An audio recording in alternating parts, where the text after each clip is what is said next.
morning, everyone. May I recognize His Excellency Chief Ernest Shonekon and every other person in this room, and thank Union Bank for the honor of inviting me to speak on this occasion of their 100 years anniversary. Being obviously a former executive director and chief executive of First Bank, I kind of feel like someone standing in enemy territory. And the only reason I'm comfortable doing this is First Bank reached this landmark in 1994. So, when I saw the letter inviting me to speak, the topic I was given was, there is no prosperity without peace. And I said, Emeka and his team would have sat down, racked their brains, as we say, for many hours, and thought, what topic can we give the emir that can in no way be controversial? I mean, what can be less controversial than arguing that there can be no prosperity without peace? Which makes it very boring, right? Okay, so let me begin with a few disclaimers. I thought there were no politicians in this room, but I've just seen Governor Samini Turaki. But if there are any politicians, or he's an actuary, good, so he's an ex-politician. So my one disclaimer, and this is for all politicians, is that if I do not call you by name, I'm not talking to you. So if you think I'm talking to you, you're just thinking it. Okay, so now I asked Emeka whether I was supposed to come with a presentation, and he said, no, just come and just say what you like, which is a very dangerous thing to do. But he's shaking his head, don't worry, I will not make Union Bank guilty by association. But I'd like to just speak a little about some of the things we've heard today. And let me start with my sister. I'm sorry I didn't get her name, the lady who was on stage with Chidi Odinkalu. She did say that monetary policy has always been made by men. I had the distinct privilege as governor of Central Bank to have been appointed an honorary woman based on all the work that we had done for women in that time. And maybe we should take a step back and look at that and then see how we can build on that as far as the gender issues are concerned. You recall that in 2012, the Bankers Committee actually declared 2012 the year of the woman in banking. And we came out with a number of policy directives and initiatives aimed at closing the gender gap, both in employment and in access to finance for women. I remember we agreed that every bank would ensure that at recruitment, at least 50% of new entrants were women. We agreed that every bank would work towards making sure at least 40% of top management and board were female. I remember we started a process of actually documenting the number of women businesses that banks lent to. We set up a small and medium enterprise fund of 220 billion and said 60% of that fund would go to women. Within the central bank, we took deliberate steps to promote female directors. In the history of the bank, women had always been directors of human capital or directors of medical services. And by the time I left the central bank, we deliberately appointed very highly qualified and competent women to jobs that had been held by not just men, but alpha men. So we had the first female director of banking supervision, we had director of risk management, we had a director of internal audit, we had a director of branch operations, we had a director of consumer protection, and the special advisor to the governor on SDGs. I think we had about 7 or 8 of the 24 directors as female, and believe me, those women did as well and much better than most of their male colleagues. But for me, you see, that's a starting point, and it's because I transitioned from the central bank to this role, and that transition entailed other forms of transition. And one of the most fundamental transitions I had was a transition from an economist dealing with numbers and graphs and equations to dealing with the human beings behind those numbers. It's one thing to talk about these figures. You know, I mean, America has gotten up and talked about finance, and this is something we've all been guilty of, this mindset as economists and elite. In the central bank, I used to look at GDP growth, rate of inflation, the reserves of the Federation, and these are important numbers. And I measured prosperity in those terms. Now, is that prosperity? In 2015, and I'm not talking about Nigeria, take the whole world. In 2015, according to Oxfam, 62 individuals owned more than half of humanity. The wealth in the hands of 62 individuals was higher than the total wealth in the hands of the bottom 50% of the world's population. The 1% of the richest people in the world collectively own more than the 99% below them. So America talked about the Gini coefficient. And you can think about that in Nigeria. In an era where we're growing, where we're producing billionaires and people going on the Forbes list and counting ourselves among prosperous nations. Actually had a situation where a famous politician who is unnamed said that a mark of the economic prosperity of this country was the number of private jets we had. It's the elite mindset. Now, let me tell you a story. When I became emir, and this was within the first 6 months of being emir, and every day I deal with these issues. People come in, some want help for medical assistance, some want support for education, some want food, and so on. And usually there's a time for those appeals after we've taken the communication from the districts. And on this day, while taking the letters from the districts, I heard this big scream from a lady who was waiting behind. And I said, go and check what is happening. And when they checked, they found that this woman waiting for her turn to ask the emir for assistance, while waiting there, her baby died.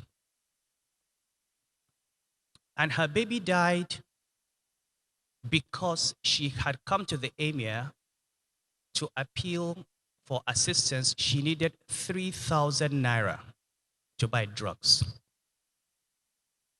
Context, that is much less than $10. Now, for me, coming from the central bank and being an emir, I came face to face for maybe the first time in my life with what it means when we say X% of Nigerians are living on less than $1 a day.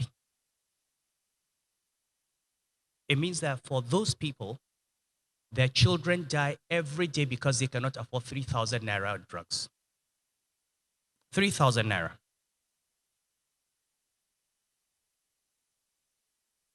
They don't have access to antenatal care.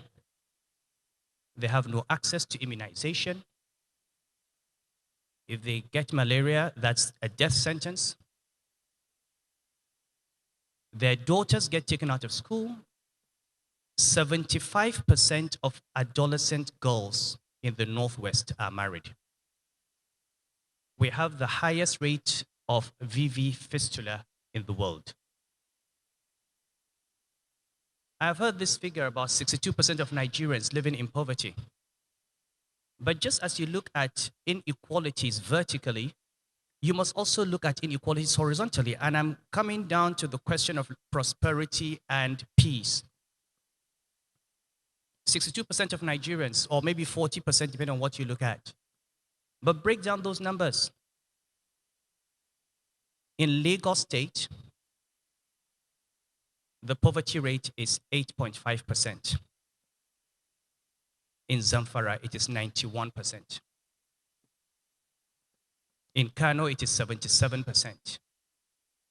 In Yobe, it is 90%. And demographically, these are the most populous parts of this country. So think through those numbers and put human beings behind those numbers.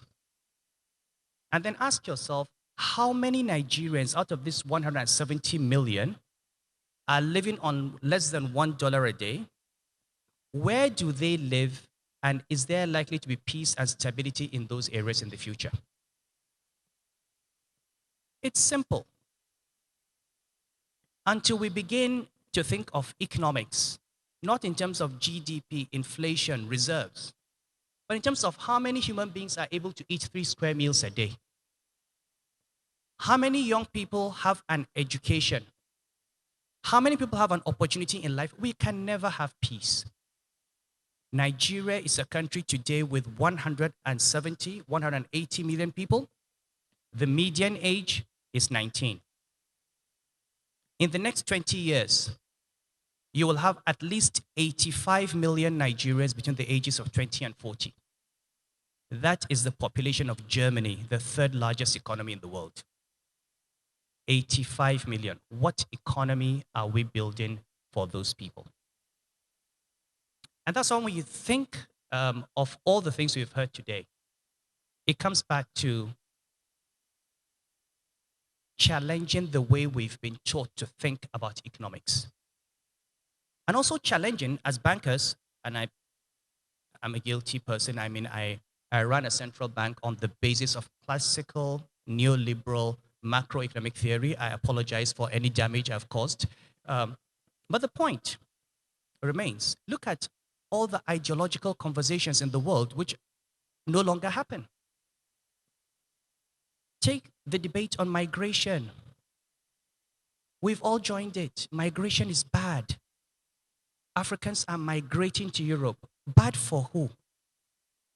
Bad for Africans or bad for Europeans? When Africans were taught to migrate in the 17th century, held in chain and put in ships and taken to plantations to work as slaves, was that bad?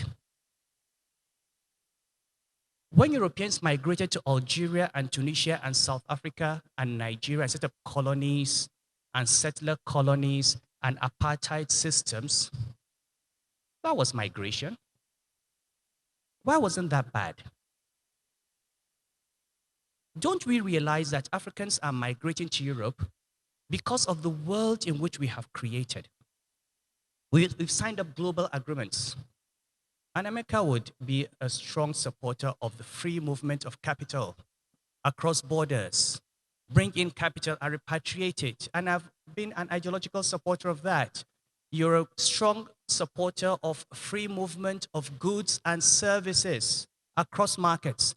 Why is it so good for capital to move in and out, for goods to move in and out, for raw materials to go and finished goods to come, but so bad for human beings to go and share in the prosperity of those countries?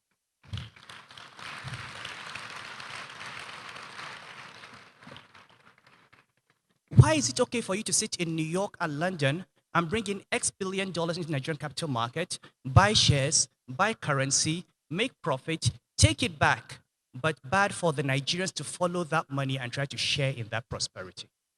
It's a conversation we must have. The global agreements we have signed, the ideology we have signed up to. We're playing a game. We say it's a level playing field. Fine. Take the Nigeria under-16 football team. Put them on a playing field with the Brazilian national team. The field is level. Who wins? Who wins? You cannot have a level playing field when you sit down and sign up to agreements that were designed and fashioned by partners in an unequal relationship. So where to begin? And all of us are all living in this post-colonial mindset, is to begin to ask ourselves where, as Africans and as Nigerians, whether we're actually even thinking independently. And what will help us think independently is to continue asking that basic question in every economic statistic we look at, in every transaction we go into. How does this translate into the life of that human being? So even the woman that we're talking about, and I'm a very strong supporter of women's causes. And you know, I've spent all my life supporting women's causes, what I call elite women's causes. We have too many queen bees. How many of you who have become top bankers, top politicians, have actually done anything for those children who are taken out of school? Take our political life, all the debates that happen, governors seeking elections, presidents seeking elections, senators seeking elections, the topics that are discussed. Can you tell me when last did you see a debate where politicians talked about what they are going to do about girl child education, about forced marriage, about domestic violence, about the rights of women who are divorced and left with children uncatered for? And why are we surprised if on the streets of Kano or the streets of Zamfara or the streets of Sokoto we see child beggars when we allow their fathers to marry 3, 4 wives and have 22 children on an income that cannot support those families? And if they're on the street, why are we surprised that they go on drugs? And if they go on drugs, why are we surprised that they end up as radicalized individuals? So continuing to discuss this in sterile statistics, you know, Nigeria is growing at 7% per annum GDP. In fact, there was a particular year when I was governor where we all beat our chests, you know, and clapped up for ourselves for having become the second largest economy or the largest economy in Africa, okay, through some mathematical abacadabra called rebasing of the GDP. We did not produce a single thing more. We just recalculated and computed, and suddenly we became the biggest economy in Africa, and we're happy. Not because we're producing more than we're producing yesterday, but because we had done some reclassification. So these numbers are important. Emeka, it's good to look at your bottom line, your profits. I'm sure you need to give returns to your shareholders. But I think for those of us who've been fortunate to work in the fields of finance, to work in the energy sector, for those of us who are in the upper middle class, well, I suppose I'm not middle class, I'm a feudal aristocrat, but for, for those of you, we need to ask ourselves, does this privilege not impose upon us a responsibility? The Chad Basin lost 90% of its water reserves. It didn't lose those reserves overnight. It lost those reserves over decades. Farmlands went waste. Desertification encroached. As far back as 2000, I did a paper in Cape Town, looked at the United Nations Human Development Indices, broke them down, and this is why I say we must look at horizontal inequalities. I broke these down and looked at them state by state. And I remember saying in that paper that if Borno and Yobe were a country of their own, they were poorer than Niger and Cameroon and Chad.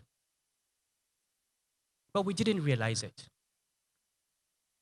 So why are we surprised that that area is unstable?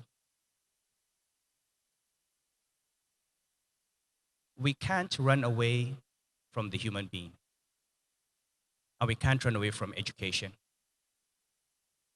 In 1978, when Deng Xiaoping started the opening up in China, there were maybe 30 million graduates in China, if at all.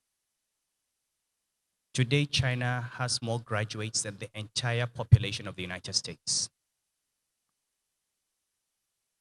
700 million Chinese were living in poverty in 1978. That number is down to 30 million. We talk about Chinese miracle. We talk about an Asian miracle. Why is it a miracle? It's not a miracle. It's just about human beings doing what they needed to do and saying that we are going to build an economy that takes care of our people. China goes to the table to negotiate World Trade Organization, to negotiate international treaties. When it goes to that table, it asks itself, what is good for China?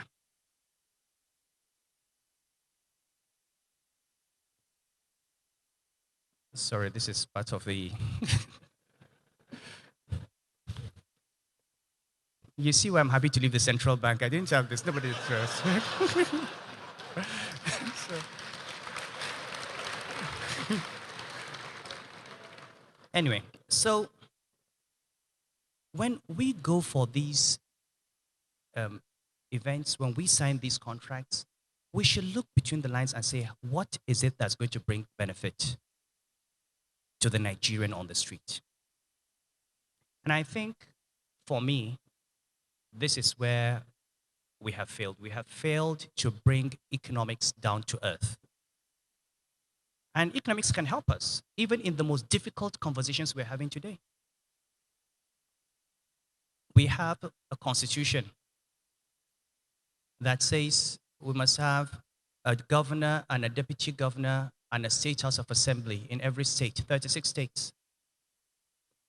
You have a president and a vice president and a minister from every state. You have 109 senators, over 300 members of the House of Representatives.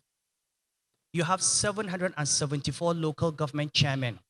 In each local government, you have 10 councillors and a speaker, a retinue of special advisors and assistants, and you are surprised that you cannot pay salary?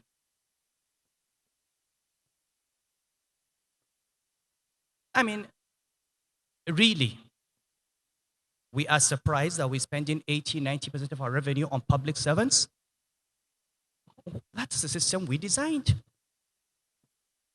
So you want to have a conversation on restructuring? Let us have a conversation. How do you reduce costs of governance without amending this structure?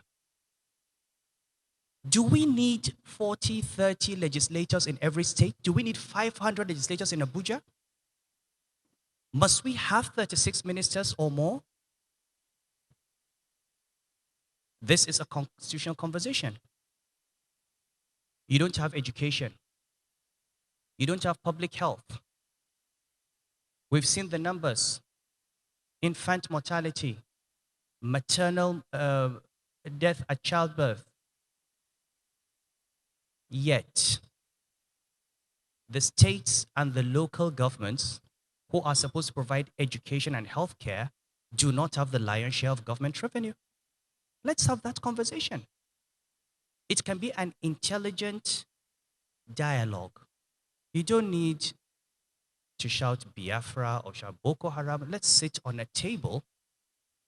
Let's talk about what works for Nigeria. At the end of the day, devolution is not about ethnicity or religion. Devolution or revenue allocation formula or whatever, it's all about bringing development to the grassroots. And it's a conversation that you should have. But, but when we cloak this in gender, in ethnicity, in religion, then first we lose the opportunity to make progress. And second, we reflect our own ignorance, because at the end of the day, if that is the problem, it will never disappear. If you divide Nigeria into 100 different countries, you will still have multiple ethnicities, multiple religions, and you have to divide those 100 into another 100. And how do you identify yourself? Emeka is a Kano man. We've been friends working in Kano. I don't know where Emeka comes from. I don't know. I don't think he considers himself as coming from anywhere other than he's just a human being. He's an individual. So let's change this conversation. And I'm hoping that as we talk about this economy and as we talk about, and again, this is not something that is targeted at any particular individual, but we need to think about the way colonialism has left us and the way we have voluntarily remained in a post-colonial mindset. The British came here and set up a colony. What did they want? They wanted raw materials and a market for their goods. We don't have the British today, but we're still exporting our crude oil to Britain and importing petroleum products. They don't even need to have colonial officers. We're doing it ourselves. We're keeping the refineries open.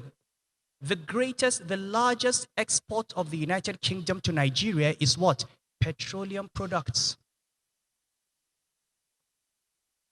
And we are an oil-producing country. So I'm happy somebody is building a refinery. I'm happier that the person is from Kano. But we need to have more. Why should we export cotton to China and import textile products? Why should we export our hides and skin and import shoes? And this is not rocket science. Ethiopia told the Chinese, gentlemen, come, what do you need to set up a factory here? They told them, they invited, they set up a factory right there outside Addis, employing 5,000 people, producing shoes and bags and selling to Yves Saint Laurent and Gucci. And the leather in Kano is called Moroccan leather, the best leather in the world. Come and set up the factory in Kano. And the skin we don't sell, we sell to Lagos, pepper soup. We consume our own GDP. It's a delicacy. We've got to look at these things. And they're simple. The Chinese didn't start building rockets. We're not talking about building computers, which is great to think about it, or building Aston Martin cars. No, please. Okay? Why don't you just turn your cotton into fabric, turn your fabric into garment and sell?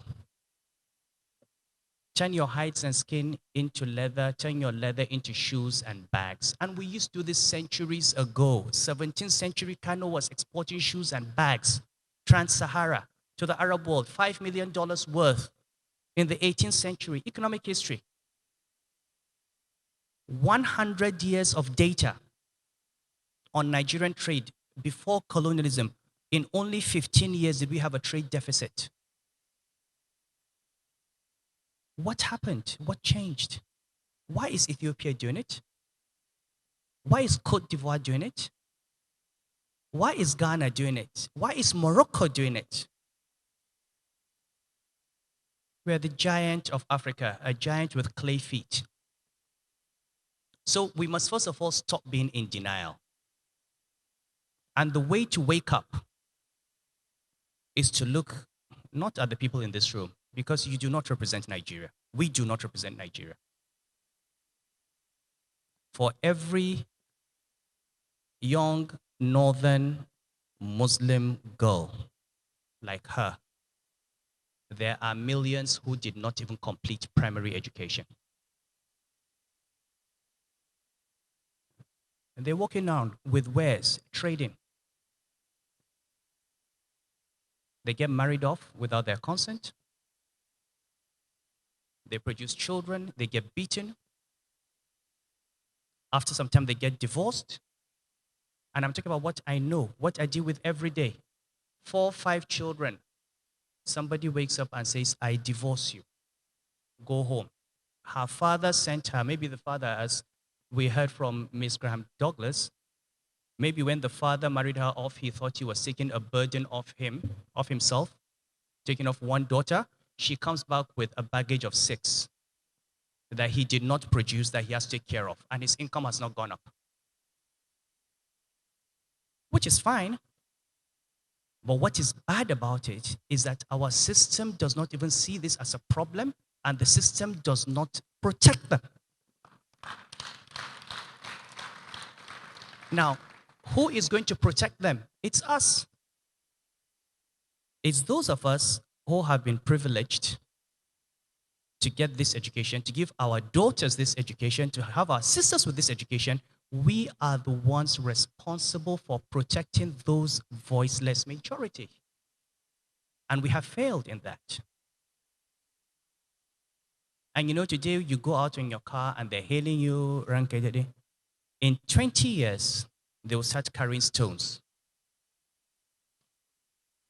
Because those young people that you see on the street are going to be young men and young women without an education and without jobs.